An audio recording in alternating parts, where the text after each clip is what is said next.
Hi, good morning everyone. Today I'm going to talk about attachment and how attachment brings about misery in your life. So, what is attachment? Attachment is a feeling that you have towards something. Let's say you own a sports bike. You are now a person that owns a sports bike. You identify with someone that owns a sports bike. Let's say you have a phone, an iPhone X. You spend a month or 2 months saving on this phone. You love this phone very much. If someone is gonna tell you that your phone sucks, you will defend it. That's how attachment works. It's a little sneaky. You are proud of something that you have. This is how it all starts. Let me give you an example to prove my point.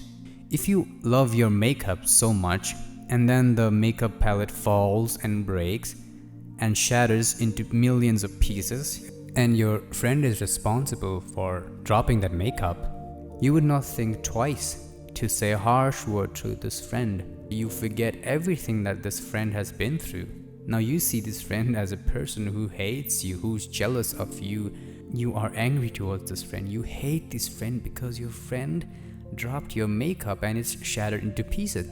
Now, similar example, you give your friend a bike to ride.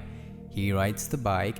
He's having so much fun, but alas, he hits the brake too hard. He slips and falls.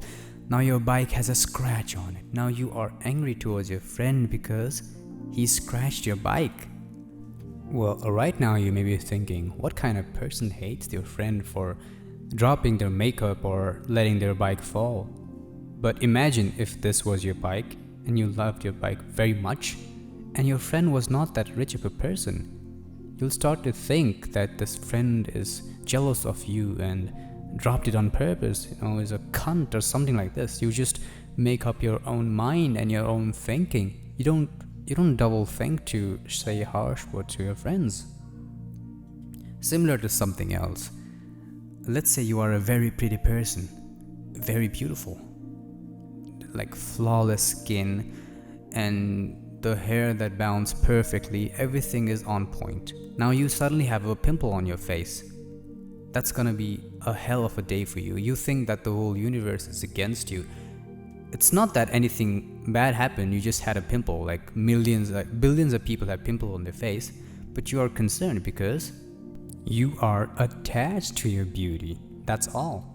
If someone says anything bad about your cooking, the way you act, the way you talk, and the way anything you do, and if you're attached to that personality or that material of yours, then you are gonna get offended, resulting in you being unhappy. I just explained you attachment. So now comes the second part of attachment, the career, the process, the identification of yourself, the process of becoming somebody. Now this is a really good one. I'll give you an example of fitness and bodybuilding because I've made a lot of documentaries based on this. I'll just tell a simple journey of a person who started as a fat kid and become this buff dude.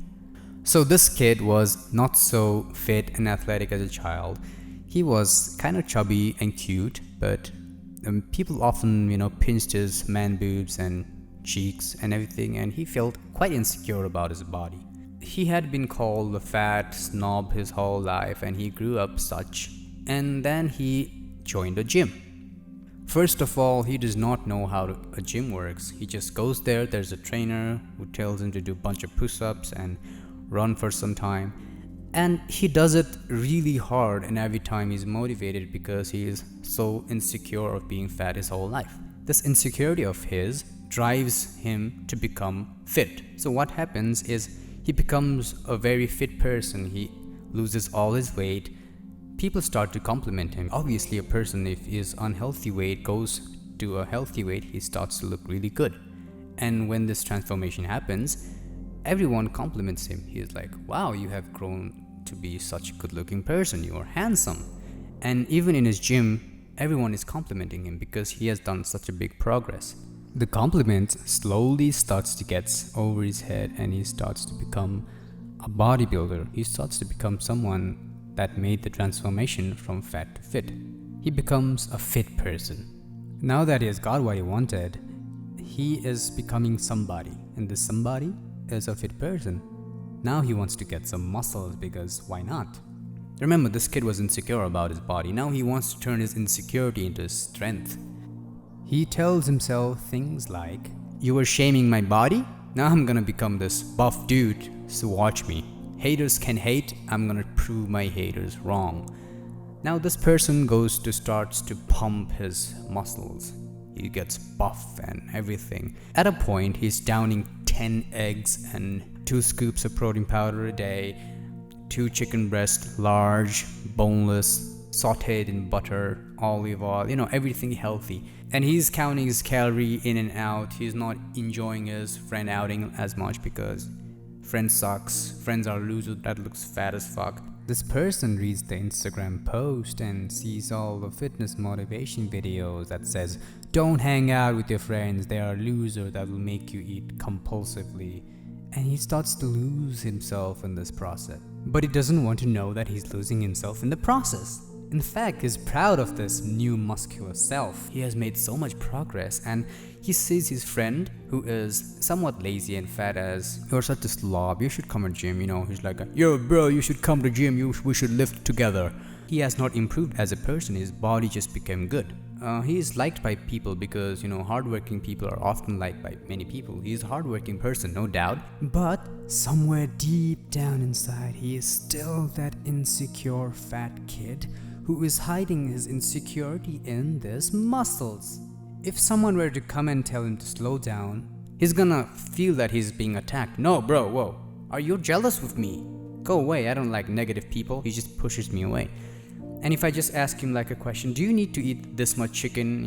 You could just go vegetarian or something. You don't need that much muscles, do you? What are you gonna do with this? You're not a model, you're not anything." If I just give them this view, they're just gonna be like, "Well, what do you mean? I want to look like this. This is my thing." And he's offended all of a sudden. I don't mean any harm. I'm just asking genuine question like, why would you want to eat that much chicken and that much eggs despite you not wanting to eat that much chicken or that much eggs? Yeah, and then this happens. There's like a whole social acceptance things going on. Well, deep inside, he's unhappy. He only gets happy when he is complimented. His insecurity is still there. He has not improved as a person. He becomes so much consumed by the process. Now he has a whole new insecurity in the rise. Now he's constantly checking his muscles. He's constantly looking at the mirror. He's constantly checking the inches of his biceps. Is it going down? Is it going up? If it goes up, he's happy. If it goes down, he's sad. He started out to become this. He just wanted to lose some weight. He just wanted to be fit. He just wanted to fit in or something like that. But he lost himself in the process. From a fat, insecure guy to a muscular douche. He just replaced his insecurity. It didn't go anywhere. If he only worked on his insecurity instead of hiding behind his newfound muscles, he would not have to eat so much chicken to fill his void. All he did was went from insecure fat kid to an insecure bodybuilder who is promoting the process of becoming fit while lying to himself that he is not insecure, yet seeks approval from other people. Well, that was an example of a bodybuilder. Now here's a second example of an artist. This artist loved painting. He loves painting. He takes up a painting class, then he starts to paint, then he gets into the process. Wow, he becomes a good painter. He genuinely loves painting. He slowly starts to get good at it, and slowly he becomes better than the average. He tells himself, "Okay, now I am something. I think I can call myself a good painter now." When he changes his identity from person who's interested in painting to, "Okay, now I think I'm a good painter," what happens is he loses himself in the process. Now he's tied up to becoming a good painter. Before, he used to enjoy an art for what it is. Now he cannot. He is now looking at an art, or she is looking at an art. Now she is analyzing the art, not admiring it, but analyzing it. I could do better art than that. There's like a feeling of competition that has brewed in this person who is an artist now. This is like a great filter in everything. You start out to become something that you love, but you become so much consumed by that process. You start to identify yourself by that process. You become a painter, you become a bodybuilder, you become a a doctor. You become the thing, you become the process. This is what separates a great master from the average. The goal was never to become a bodybuilder, the goal was to be fit. The goal was never to become the best artist. The goal was to express yourself. The goal was to never become the highest paying doctor. The goal was to help others. When someone like me comes and tell them things like this, they think it as a personal attack. Well, you're not even a painter. Well, you are not even a bodybuilder. You probably have a thin, sucky body. That's why you're trying to downplay me. They start to defend themselves. Instead of seeing a suggestion, they see an attack, a personal attack. This is because of their attachment. So my whole point of this discussion right now is being attached to something. If you are attached to something, then you are not yourself. You are the process. You have become the process. You have become consumed by the process. And to be happy, you should not be the process. You should not be attached to anything. Not that I'm trying to say that you shouldn't do anything. I'm just saying you shouldn't be attached to anything. If you are going to the gym, you should like the feeling of pumping the muscles. You shouldn't care about how you look. You should just enjoy the process. If people are complimenting you, take it super lightly. Compliments are the most dangerous things in the world. It's not so much to what's being said that's dangerous, but what happens to you that's dangerous. Only thing it does, it fills up your ego. You start walking around like a holier than thou person, and your head is no longer in the ground. You start flying away from reality. Okay, here's a fun thought experiment. Have you ever complimented someone? If you have, then you are not genuinely complimenting them, are you? You're just like, you have a good thing. It's a give and take relation. You compliment them, you expect something nice from them, like an acceptance or something like that. But your feedback or your critique is because you genuinely care. If you're a troll, then that's a different thing, then you need help.